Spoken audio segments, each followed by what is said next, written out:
So for today's video, basically what we're going to be doing, and I'm hoping I can turn it into a bit of a series, we're going to be running through a couple different Scythe characters that are my favorites, and I'm going to be talking about them, explaining what I think is good about them and how you should probably use them, if at all.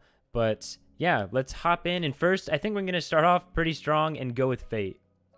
So Fate is right now just an absolutely absurd legend, and it's mainly due to the signature kit. I think Orb overall kind of got ignored for a while now, so seeing like Sandstorm play Fate again, and even me, I managed to make top 8 with Fate actually, so I felt pretty good about that as well. But Fate is just a beast of a legend. Like the signature kit, the stat spread, there's so much going for Fate. Now the one thing I will say is you have to have at least a little bit of skill with Scythe to make this fly. Scythe is one of the harder weapons to learn, so if you're not willing to put in that time, then you're gonna have some trouble. And obviously, since we're talking about nothing but Scythe legends, that's gonna go across the board. But the main reason for Fate is this signature kit right here. Now the Scythe kit is super good, however the Orb kit is just completely unreal. I don't know what else to say aside from the fact that there's no end lag on like any of them. You have to be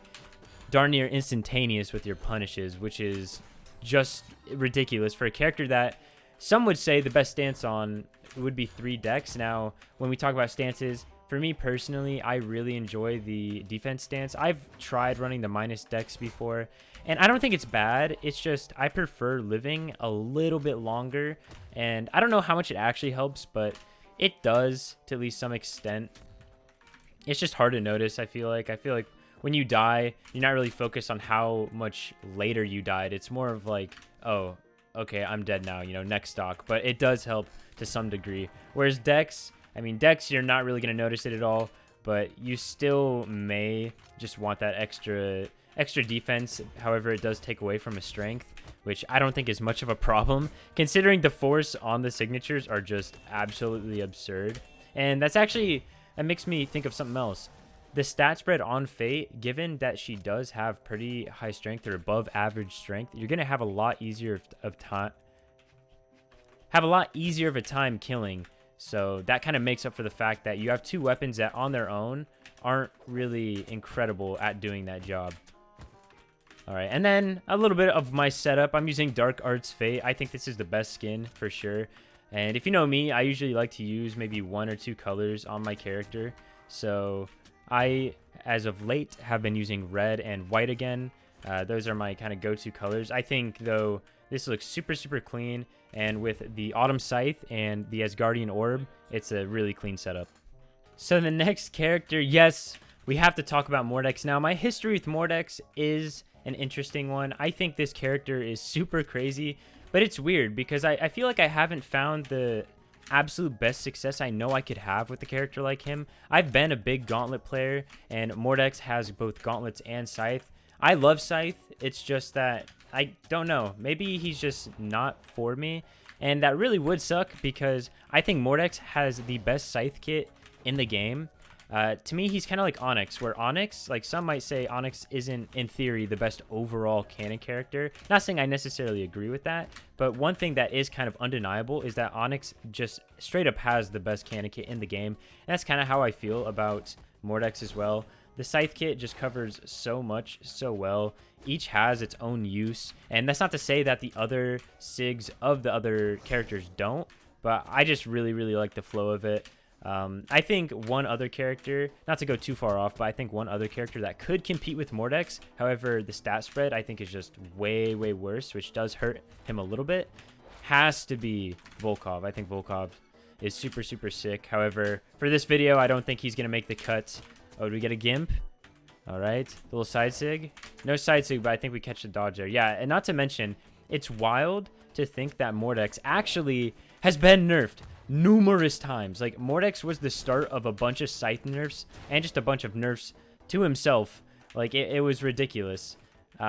When Sandstorm initially played this character, I mean, it was wild. Like, the N-Sig on Scythe had like no end lag. It was basically Fate Orb signatures on like Ensig, for example. It also killed earlier. The Gauntlet signatures like D-Sig on Gauntlets I still think is amazing, but I'm pretty sure it had even less end lag, and it also just had so much more force. It's crazy how like fast people can forget just how broken Mordex was in like 2018, but we're in the present now, and with Gauntlets being in their current state, it's kind of like a no-brainer that some of you may want to pick up Mordex. I think he's a great character for people who are into Scythe and not exactly sure what else to play. Like if you're really wanting to go hard on Scythe, I think Mordex is perfect for you. Not to mention that you can also bring him down to 3 decks, and also this setup is so clean. This Scythe I think is actually from one of the Mordex skins. I think it's from the Hyena one. I really like it. I like Skyforged on this one, the Fenrir Mordex skin. This is like an absolute classic. Probably one of the better skins in the game. And also these gauntlets are from the Hyena skin as well, I believe. I will say, though, the one sig that I think is like all right on Mordex probably would be the End sig. But even then, it has so much force behind it. And if you learn how to use it, it's still really good. Now, this is my most recent main when it comes to Scythe. I thought I never would be a Lance player until I touched this character. This character single-handedly made me want to play Lance. I love Artemis in just about every way. Like, the Lance kit itself is fantastic. The stat spread is great. And I even use defense stance. Some of you might want to drop that dex. Again, she is I believe, a 5 dex character. So you could go to 4 dex and you would feel, I would beg to say, nothing. And you'd also gain a strength, which is great. And you'd stay at 9 speed. Like, the stats would absolutely be ridiculous. However, when it comes to, like, aside from stats, I think this sig kit might be one of my favorites in the game. Just simply because on Scythe, the kit flows so incredibly well. I mean, it's just ridiculous to me, like, how good of a flow it has, because you can just like do things like sidelight into Ensig, which is non-jumpable, and I think that's kind of undervalued on a weapon like Scythe because it makes killing at least a little bit easier. But also at the very least, you're going to get a lot of damage off of it. And then things like side sig, they can catch you off guard and they're fast, and the recovery time is also pretty darn low, which is very nice. And then a thing like D-sig, if I can place it, it can be hard to punish if you're not really sure what to do. And the one nice thing about Artemis is, compared to probably a lot of other Scythe characters, maybe this isn't true for like lower ranks, but if you're in Diamond, I don't think there are a ton of Artemis players, at least now. Maybe when I was playing Artemis, like maybe some more people got the idea. I don't know. I don't want to give myself too much credit. Now let me talk about the weapon combination for a second, because you have Scythe, probably the hardest weapon in the game to get really good at and consistently do well with. Okay, and then you have this weapon, Lance, which I would argue is probably one of the most beginner-friendly weapons. And that's not to say it can't do good. I mean, you see Koslik, someone who's mastered Lance to an unreal degree, right? Just the amount of dedication.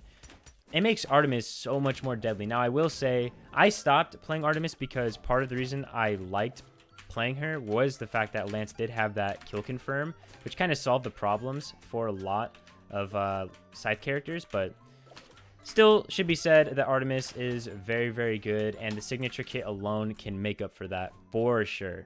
Oh yeah, I also forgot to mention that I use the Seraph skin on Artemis, nothing else. I always use this skin, and then I swap between red and Gold Forge. Both these colors, absolutely great, and then defense stance, like I said.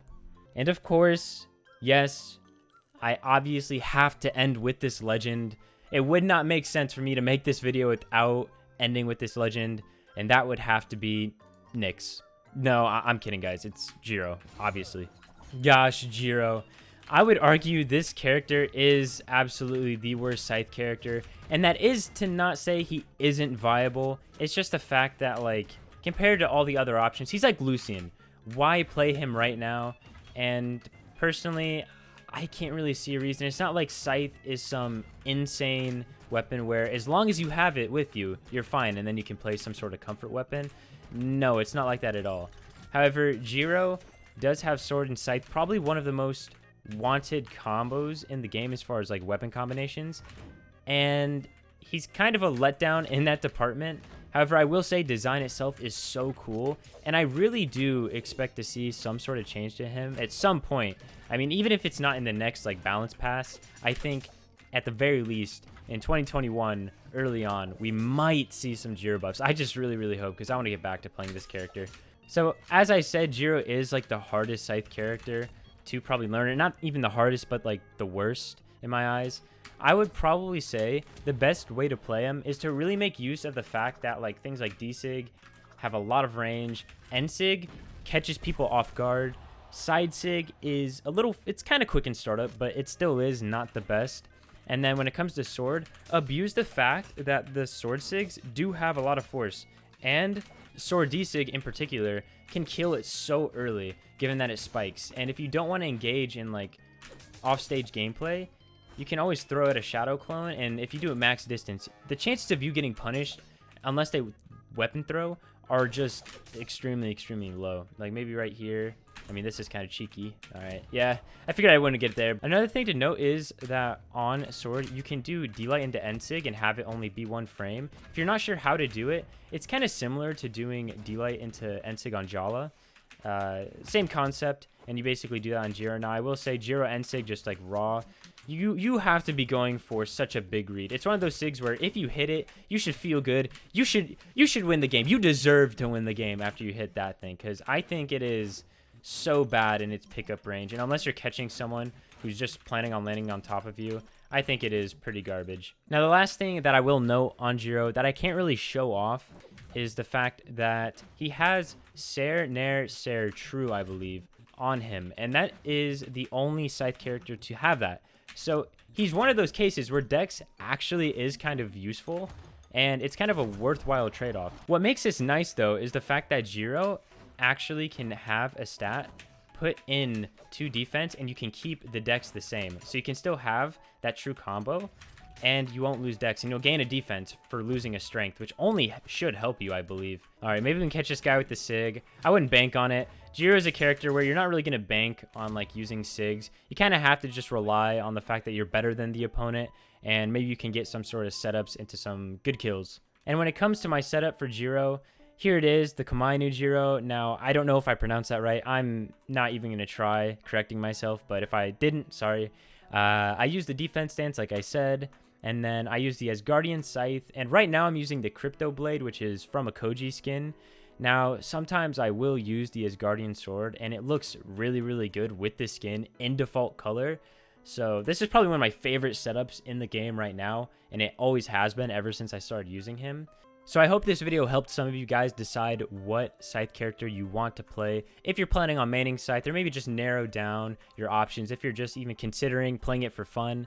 Let me know, though, what weapon you'd like to see me do next, or if you enjoyed the video, because if this does well, then yeah, you can probably expect me to do another one. But that's all I got, guys, so thanks for watching, and make sure to like and subscribe, and I'll see you in the next one.